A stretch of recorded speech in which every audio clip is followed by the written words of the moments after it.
이진우의 손에 잡히는 경제.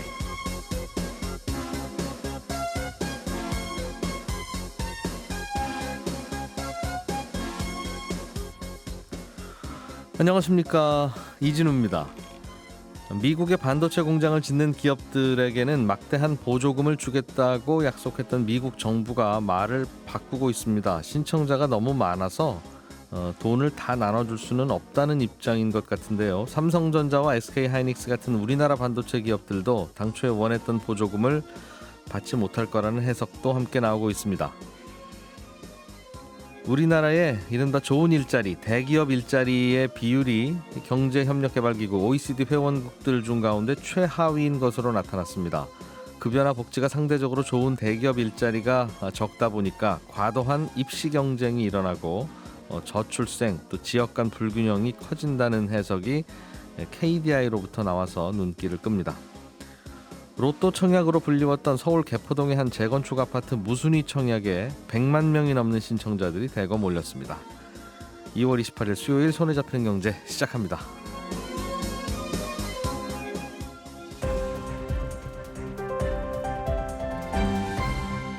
이진우의 손에 잡히는 경제.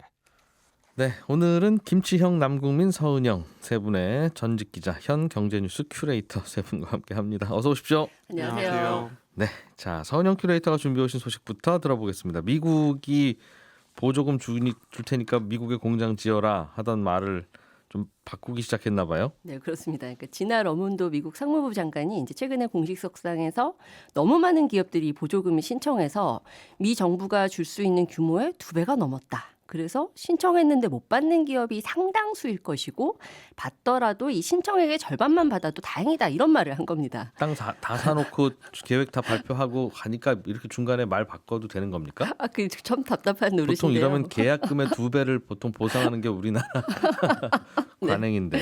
아이고 네. 참. 저 지금 이제 미국이 전례 없는 반도체 투자 붐이 일고 있잖아요. 그리고 그 이유가 바로 이 조 바이든 미국 대통령이 2022년 8월에 서명한 반도체법 때문인데, 이 법을 근거로 해서 이제 미국에 공장 짓거나 뭐 설비 증설하면 우리가 60조, 70조 되는 이 돈 보따리 들고 막 이렇게 흔들면서 이 보조금 나눠줄게, 이런 약속을 했었단 말이죠. 예. 근데 이 보조금을 이제 기대하고 우리나라 반도체 회사들도 대규모 투자를 했고, 뭐 대만 TSMC 같은 경우에도 뭐 굵직한 조 단위 투자를 했습니다. 그런데 이제 미국 정부가 먼저 보조금 신청해놓고 일단 투자해서 공장 짓고 있어봐. 그러면 이제 얼마 줄지는 나중에 알려줄게, 이렇게 백지수표만 날리고 있다가 도대체 언제 얼마를 줄 건지는 확답을 계속 안 하고 있었어요. 근데 이제 기업들로서는 이제 답답하지만 참고 있었는데, 이제 와서 보조금을 못 받을 수도 있고 절반만 받아도 다행이다, 이런 말을 하는 거죠. 미국이 이제 풀기로 한 돈 보따리가 이제 전체로는 한 70조 되지만 첨단 반도체 기업한테 할당돼 있는 이제 금액을 좀 치면은 이게 한 280억 달러, 그러니까 37조 정도 되거든요. 근데 이제 삼성전자, SK 하이닉스, 대만 TSMC까지 모두 이제 요 주머니에서 이 37조 원짜리 예산 주머니에서 이제 돈을 받아야 되는 상황인데, 이 돈을 두고 이제 당초 예상으로는 한 460개 기업 정도 뭐 신청한 것 같다, 이렇게 이야기를 했었는데 460개 기업. 네, 근데 지금은 600개 이상이 넘는다, 이런 말을 하는 거고요. 신청 금액 같은 경우에도 90조 원이 넘어가지고 이제 신청의 2배를 웃도는 상황입니다. 그렇군요. 그러니까 이제 보조금 좀 불만 있으면 안 오셔도 됩니다라는 입장이네요. 우리는 경쟁률이 생각보다 많네요. 그건 아닌 거고, 오긴 와라. 근데 못 받을 수도 있다는 건 알고 와라, 이런 이야기를 하는 것 같아요. 처음과는 좀 말이 달라지는데,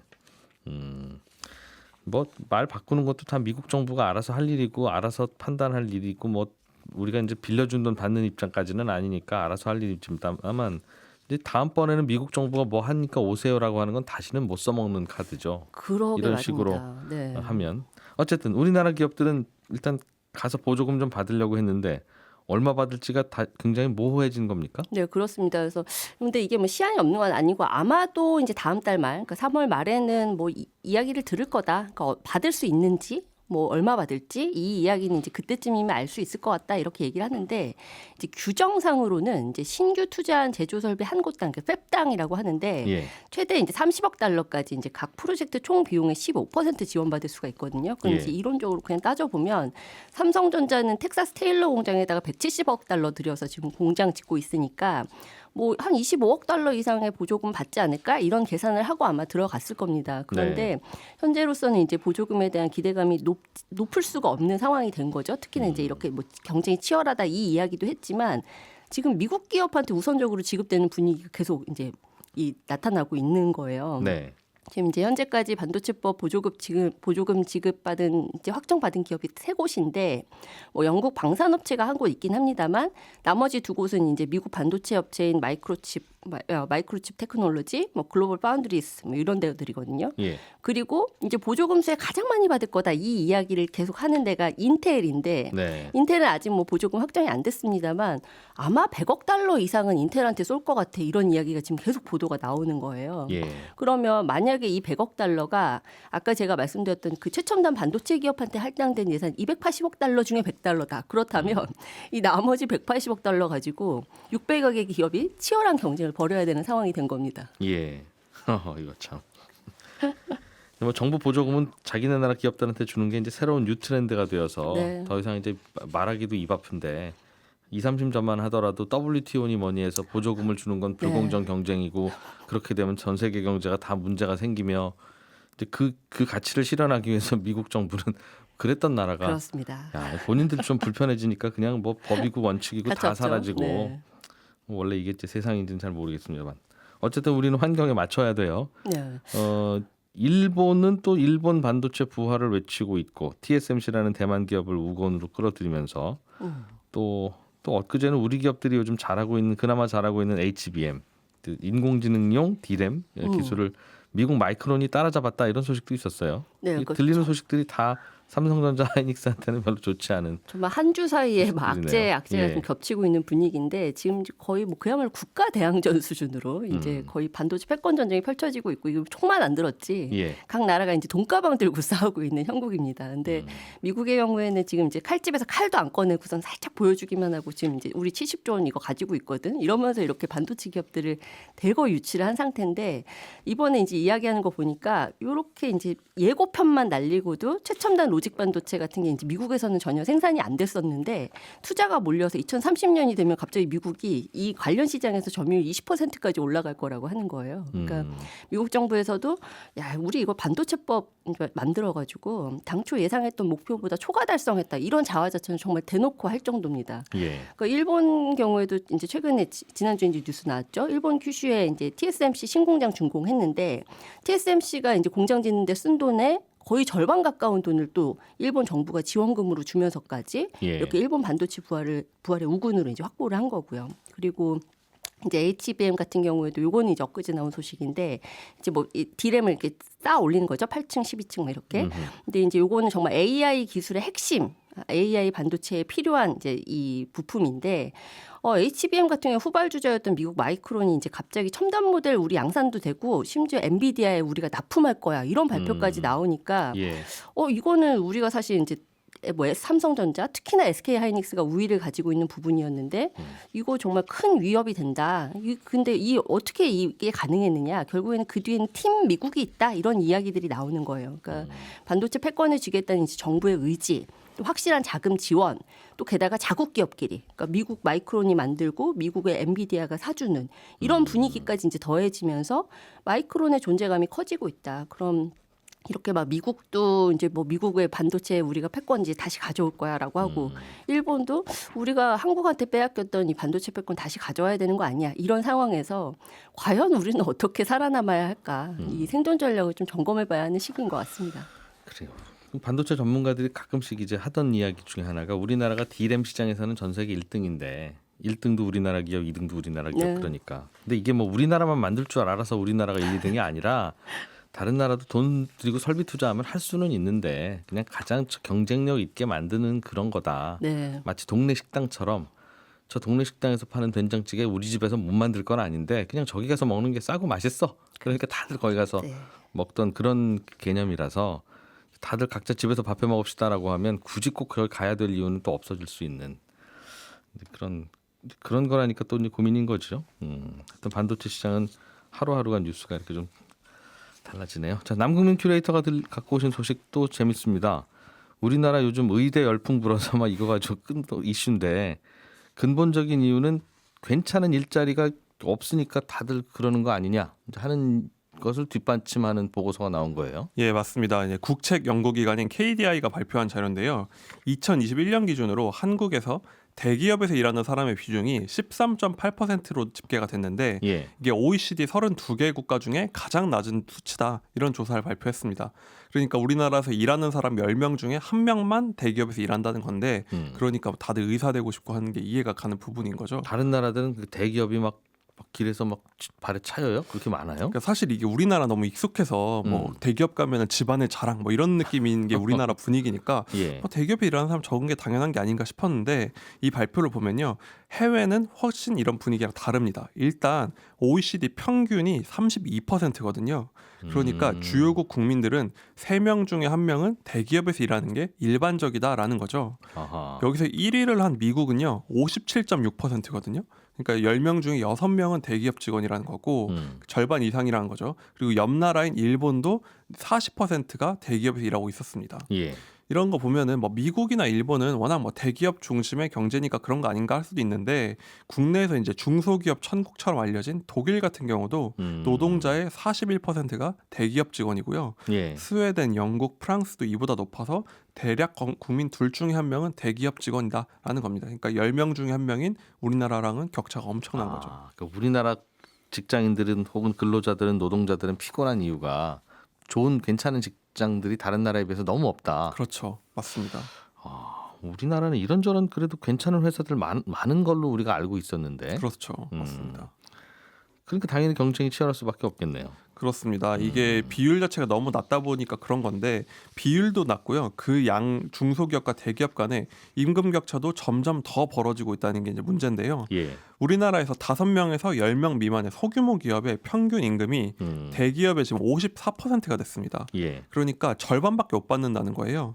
그리고 또 한국에 이제 가장 취약한 문제 중에 하나가 이제 자영업자들이 너무 많다 이 문제잖아요. 왜냐하면 대체로 좀 영세한 경우가 많으니까 우리나라에서 한 4분의 1, 4명 중에 1명이 자영업자인데 이 비율도 거의 OECD 최고 수준이거든요. 예. 이 두 자료를 종합해 보면은 우리나라는 대부분의 국민들이 대기업 일자리 같은 좋은 데서 일을 못하고 어쩔 수 없이 사장님이 된 경우가 많고 그러다 보니까 영세하고 사회 안전망이 부족한 일자리가 많다.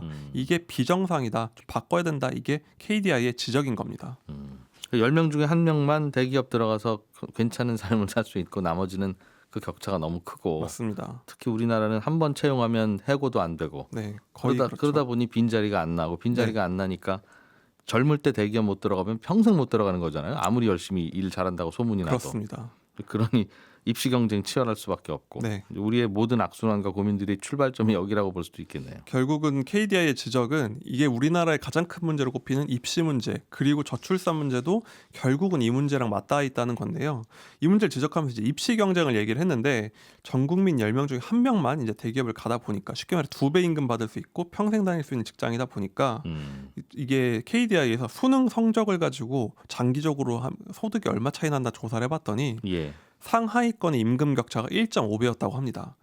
그러니까 돌이켜 보면은 어렸을 때 부모님이 공부해야지 부자 된다, 좋은 직장 간다는 게 틀린 얘기 아니었던. 씁쓸하지만 KDI가 임증을 해준 셈인 거죠. 이게 야. 그러다 보니까 다들 입시에 목숨을 걸 수밖에 없고, 왜냐 10명 중에 1명만 대기업에 갈 수 있으니까 교육비가 치솟고 교육비가 너무 비싸니까 이제 신혼부부들이 아이 낳는 걸 꺼리고 결국은 대기업 일자리가 문제다라는 거고요. 저출산이 또 다른 방향으로도 문제인데. 요즘에 뭐 어쩌다 보니까 저출산 대책이 뭐 대기업 직원들 1억 받는 걸 얼마 세금 깎아줄 거냐 이런 얘기를 하고 있지만 예. 사실 가장 큰 문제로 지적이 되는 게 현실적으로 아이 낳고 쉴 수 있는 육아휴직도 불가능하고 아이 때문에 조금 일찍 퇴근하고 싶어도 불가능하다. 근데 이게 만약에 대기업이라면 수백 명의 직원이면 조율이 어떻게 가능한 부분이지만 예. 우리 회사 사람 5명 있는데 육아휴직을 어떻게 쓰란 말이냐. 사장님이 나빠서가 아니라 현실적으로 말이 안 된다라는 얘기를 많이 하거든요. 이것도 결국은 너무 조그만한 기업이 대부분인 우리나라의 구조 때문이다. 이게 KDI의 지적이었습니다. 그래서 일 잘하고 똑똑한 저 직원은 저 기분 나쁘면 다른 회사로 갈 수도 있겠다는 또 긴장감이 있어야 그래 야근하지 말고 들어가 육아휴직도 하고 이제 그게 될 텐데. 그렇죠. 근데 10명 중에 한 자리니까 뭐 그 의자를 꼼짝달싹도 못하고 그 한 자리도 전혀 변화가 없다 보니 네. 이제 다 그런 근데 근본적으로는 왜 다른 나라들은 대기업 일자리가 그렇게 많은데 우리나라만 대기업 일자리가 없는 겁니까? 원래 다 이러고 사는 줄 알았는데 이 수치를 보고 나니까 좀 억울해지잖아요. 예, 그래서 여러 요인을 지적을 했는데 현실적으로는 더 많은 분야에서 대기업이 성장을 하고 이런 대기업을 중심으로 이제 경제가 재편이 돼서 더 효율성이 높아져야 된다는 거죠. 거기서 사람들이 다 일하면서 이제 전체적인 경제 효율을 높여야 한다는 건데 문제는 다들 대기업에서 일하고 싶어는 하지만 지금 현재는 90%가 중소기업에서 일하는 셈이니까 예. 만약에 눈 감았다 딱 뜨면 모두 전 국민이 이제 대기업 지역이 돼 있다 하면은 내가 일하는 영역도 대기업이 들어온 거 좋겠지만 현실에선 대기업이 성장을 하면 자연스레 경쟁력이 떨어지는 소기업들이 도태되고 또 줄줄이 파산하고 아무리 뭐 어려운 일자리여도 소중한 게 일자리니까 일자리를 잃는 사람들이 힘들잖아요. 그러니까 정부나 나서서 결국 지켜줄 수밖에 없고 이게 장시간 지속되다 보니 10%만 대기업, 90%는 뭐 불만스럽지만 어쨌든 일하고 있는 일자리 이 상태가 유지된다라는 겁니다. 그런 분석을 그래서 이제 대놓고 이제 중소기업 보호 정책 이게 우리나라의 바라지 않는 일자리, 낮은 생산성으로 이어지고 있다는 지적을 하고요. 중소기업을 자꾸 보호하려고만 하니까 그렇습니다. 계속 그 중소기업은 망하지 않고 그렇죠. 대기업들이 그 중소기업 영역을 들어가려고 하면 골목상권 침범한다는 그런 논리가 서면 맞습니다. 대기업은 성장은 안 되고 그 중소기업 직원도 뭐 대기업 직원이 바로 되면 좋겠지만 어쨌든 회사가 힘들어지고 무너지니까 뭐 예를 들면 중고차 시장도 대기업이 진출을 한다는 얘기가 나오고 있고 진출을 예. 좀 했지만 어쨌든 일하는 사람들 입장에서 내 일자리가 위협받는 거잖아요. 만약에 모두가 대기업 직원이 한 번이 되면 뭐 저항이 없겠지만 이런 문제가 모든 영역에 결쳐 있다 보니 우리나라는 대기업이 너무 적다. 이게 KDI의 지적인 겁니다. 고통스러워도 그 사라질 소기업들은 빨리빨리 사라지게 하고 그 개편이 되고 큰 기업이 잡아먹고 하는 걸 놔둬야 전체적으로 큰 기업들이 많아진다는 그렇습니다. 뜻인가 봐요. 네, 그 과정이 굉장히 아프고 고통스러우니까 우리가 그동안 그렇죠. 못했던 건데 맞습니다. 결국 그러다 보니 이 모양 됐다는 게 KDI의 그렇습니다. 앞으로라도 좀 어떻게 해야 돼요 그러면? 많은 정책이 있지만 대표적으로 이제 손을 꼽아서 이것저것 손봐야 된다 꼽은 정책이 중소기업 적합업종 제도랑 대형마트 영업시간 제한 이걸 들었거든요. 그러니까 중기 적합업종 같은 경우는 이거는 조그마한 소상공인들이 해야 되는 영역이니까 대기업 들어오지 마 한 영역인데 뭐 식자재 도매나 퀵서비스 대리운전업 등이 이제 재작년 기준 포함돼 있었거든요. 그런데 여기를 연구를 해보니 종사자 처우는 오히려 악화됐고 서비스 수준은 더 떨어졌다. 이런 연구를 이제 KDI 예전에 낸 적이 있어요. 그러니까 최근에는 또 이제 폐지가 되고 있지만 대형마트 영업시간 제한도 이게 언제적 규제냐 이런 것도 다 빨리빨리 바꿔서 큰 대기업이 성장하도록 해야 한다라는 겁니다. 그리고 이게 뭐 전 국민이 그러다 보니까 대기업에서 일하면 좋겠지만 사실 정치적 문제도 있잖아요. 뭐 정치권에서 가장 뭐 많이 가는 곳이 뭐 소상공인 단체다 이런 얘기가 나올 정도니까 현실적으로 현재는 쉽지가 않은 해결 나온다는 겁니다.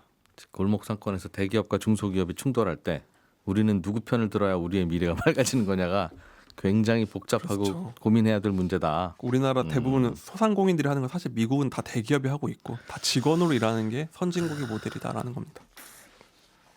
중소기업이 자꾸 좋은 중소기업들이 많이 나타나면서 그 중소기업들 일자리가 대기업처럼 좋아지면 제일 이상적인데 그렇죠. 그게 그렇게 될 만큼 우리나라 시장 규모가 안 큰 것 같다. 맞습니다. 그런 얘기도 하는 것 같긴 하네요. 자, 김치영 큐레이터가 준비해 오신 이 로또 청약 줍줍 이야기. 네. 강남의 한 아파트에 무순위 청약에 한 집 팔겠다고 하는데 막 100만 명씩 몰리고 그랬다면서요? 한 집은 아니고요. 세 네. 가구가 나왔습니다. 개포동의 한 아파트인데요. 세 가구 모집에 101만 3,456명이 신청해서 예. 평균 경쟁률이 33만 7,818대 1이 나왔다라는 게 이제 뉴스가 된 거고요. 작년에 서울의 흑석동의 한 아파트 무순위 청약 두 가구 모집에 93만여 명이 몰린 적이 있거든요. 그러니까 전체 청약으로 보면 101만 명이니까 사상 최고다라는 건데 그때는 두 가구, 이번에는 세 가구니까 평균으로 보면 지난해가 조금 더 경쟁률이 높을 수 있는 거죠. 근데 말씀하신 것처럼 이제 무순위 청약은 이른바 줍줍 청약이라고 불리지 않습니까? 예. 아파트 분양에 당첨된 후에 계약을 포기하거나 혹은 청약 당첨 부적격자가 나와서 발생하는 잔여 물량을 예. 재청약받는 건데요. 근데 요거는 지금이니까 지금 시세로 다시 가격 조정하고 가격표 다시 붙이는 게 아니라 네. 4년 전이든 5년 전이든 그때 팔았던 그 맞습니다. 가격표 그대로 팔아야 되나 봐요. 그러니까 이 아파트가 2020년도에 분양했거든요. 그러니까 4년 전 시세로 다시 나왔으니까 그 안에 가격이 시세가 많이 올랐다면 요거 당첨되면 꽤 높은 차익을 얻을 수 있다. 이 수요가 몰리는 거거든요. 야, 이거...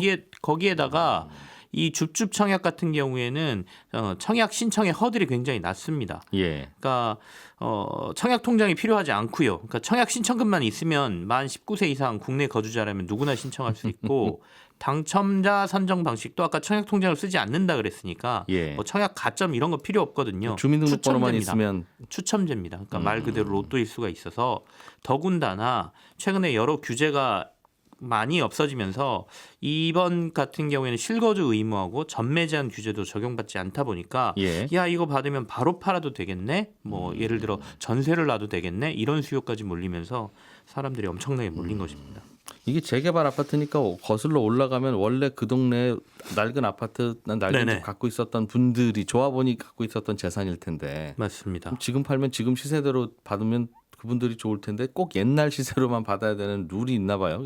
이런 룰이 아니면 그냥 슬쩍 다른 사람이 그냥 했다가 다시 네네. 계약 포기하고 더 비싸게 받고 이렇게 할 수 있으니까 네 맞습니다. 정해놓은 분양가대로는 해야 된다. 근데 이제 이게 시세가 올랐을 경우에는 이런 일들이 벌어지고요. 사실 이 줍줍 청약도 지금 부동산 시장이 워낙 양극화돼 있다 보니까 서울과 지방의 온도차가 엄청나게 크게 나고 있거든요. 그래서 지방의 일부 아파트 같은 경우에는 이렇게 무순위 청약 물량이 나옴에도 불구하고 네 번째, 다섯 번째까지도 이 무순위 청약이 다시 청약이 안 되는 경우 이런 사례들이 나오고 있어서 일부 아주 핫한 사례가 지금 서울에서 나왔다라고 보실 수는 있는데요. 어쨌든 말씀하신 것처럼 이 개포동이면 강남 한복판이기 때문에 굉장히 좋은 지역에 지금 세 개의 아파트가 나온 건데 분양가로 보면 34제곱미터가 6억 5천여만 원, 예. 59제곱미터가 12억 9천여만 원, 그리고 132제곱미터가 21억 원 정도거든요. 근데 20평형대가 13억이네요. 네, 예.